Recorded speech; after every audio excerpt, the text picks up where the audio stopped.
अभी के लिए बस इतना ही, पर लगातार बने रहिए न्यूज़ प्लस के साथ और सब्सक्राइब कीजिए न्यूज़ प्लस 24/7। नमस्कार, स्वागत है आपका न्यूज़ प्लस में। मैं हूं आरशी।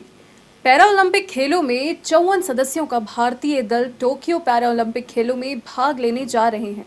जिससे पहले देश के केंद्रीय मंत्री अनुराग ठाकुर ने प्रधानमंत्री नरेंद्र मोदी का सभी से परिचय कराकर जानकारी दी। साथ ही उन्होंने कहा कि जिस देश के प्रधानमंत्री खिलाड़ियों को समय देते हैं, उस देश का युवाओं का भविष्य उज्जवल है। देखिए ये रिपोर्ट। मैं युवा कार्यक्रम और खेल मंत्रालय की ओर से आदरणीय प्रधानमंत्री जी का सहर्ष स्वागत करता हूं, जिन्होंने हर परिस्थिति में देश का मार्गदर्शन भी किया है और आज विशेष रूप से टोक्यो ओलंपिक्स में जा रहे हमारे पैरालंपिक खिलाड़ियों का मनोबल बढ़ाने और उनका मार्गदर्शन करने के लिए हमारे बीच में उपस्थित हुए हैं।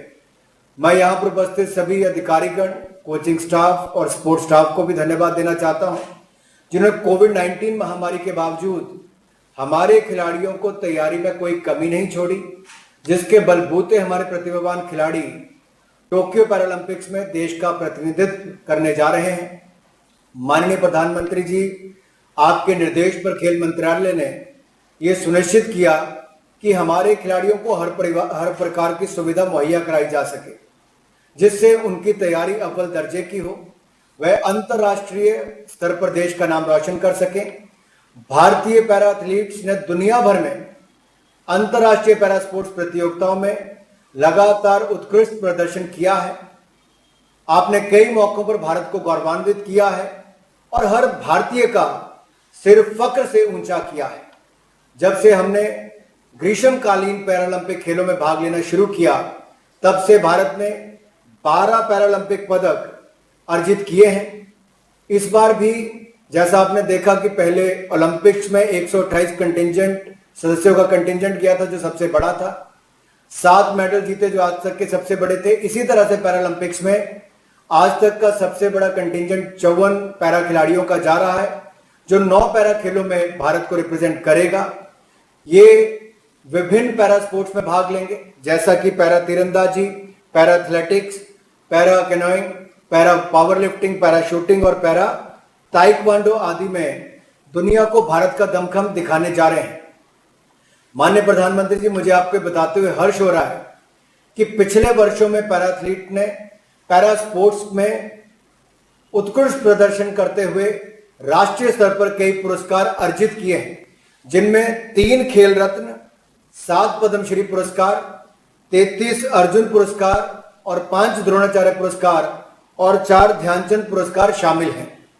हमारे खिलाड़ियों के पुरस्कारों और उपलब्धियों की सूची सभी भारतीयों के लिए प्रेरणादायक है। हमारे पैरा एथलीट्स का दृढ़ संकल्प उनकी असाधारण मानवीय भावना को दर्शाता है, और जब वो संकल्प लेते हैं और अपना लक्ष्य निर्धारित करते हैं, तो कोई लक्ष्य बड़ा नहीं होता और कोई बाधा चुनौतीपूर्ण नहीं होती। माननीय प्रधानमंत्री जी, आपका खेल के प्रति अभिरुचि और खेलों को बढ़ावा देने में आपका मार्गदर्शन, आपके द्वारा खिलाड़ियों को समय समय पर दिया गया प्रोत्साहन, ये हम सबके लिए प्रेरणा स्रोत है। मैंने पिछले कल भी देखा, आपने ओलंपिक से लौटे हमारे सभी खिलाड़ियों को अपने निवास स्थान पर चाय पर बुलाया था। 2 घंटे से ज्यादा समय आपने खिलाड़ियों से बिताया। आपके जाने के बाद खिलाड़ी और भावुक थे, और खेल फेडरेशन के लोग ये कह रहे थे कि जिस देश का प्रधानमंत्री इतना समय खिलाड़ियों को, खेल संस्थाओं को देता हो, उस देश के युवा कुछ भी करने के लिए तैयार होंगे।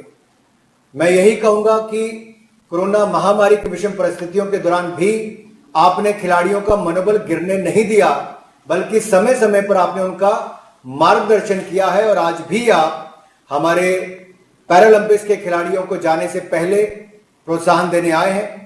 आपने खिलाड़ियों के लिए चीयर फॉर इंडिया कैंपेन जो लॉन्च किया, उससे पूरे देश भर में एक जागरूकता भी फैली, और देशवासी अपना प्यार, आशीर्वाद और शुभकामनाएं एकजुट होकर दे रहे थे। पुलिस कमिश्नरेट कानपुर नगर ने यातायात नियमों का उल्लंघन करने वालों का सीसीटीवी कैमरे के माध्यम से ई चालान करने के संबंध में पुलिस आयुक्त कानपुर नगर असीम अरुण ने जानकारी दी। क्या कुछ कहा कमिश्नर ने, आइए सुनते हैं। कल स्वतंत्रता दिवस पे ऐसा अनुभव किया गया कि कई लोग अपने मोटरसाइकिल पर घूम रहे थे, झंडा लगा करके या हाथ में झंडा लेकर के, लेकिन नियमों का उल्लंघन कर रहे थे। हेलमेट नहीं लगाए थे, मोटरसाइकिल पे 3 सवारी 4 सवारी तक चढ़े हुए थे। ये बहुत गंभीर विषय है। आज़ादी में अनुशासन निहित है और इस प्रकार की कोई भी गतिविधि टॉलरेट नहीं की जाएगी। स्मार्ट सिटी और ITMS के कैमरों को इस्तेमाल किया जा रहा है और ऐसे जितने भी उल्लंघन कल हुए हैं हर एक का ई-चालान किया जा रहा है।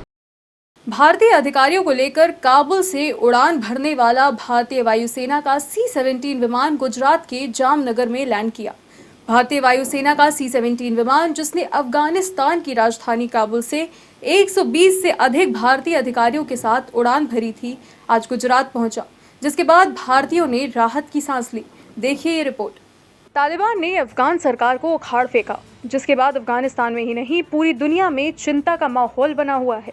अफगानिस्तान के करीब 2.5 लाख सैनिकों पर 75,000 तालिबानी भारी पड़े। भारतीय दूतावास के कर्मचारियों को काबुल हवाई अड्डे से सुरक्षित क्षेत्रों के अंदर सुरक्षित रूप से लाया गया था। काबुल से भारतीय वायुसेना के विमान में लौटे भारतीयों ने भारत माता की जय के नारे लगाए।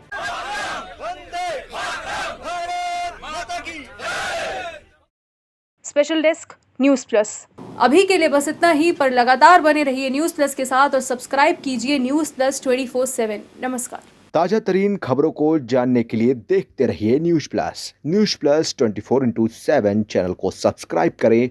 अपडेट के लिए बेल आइकन को दबाएं।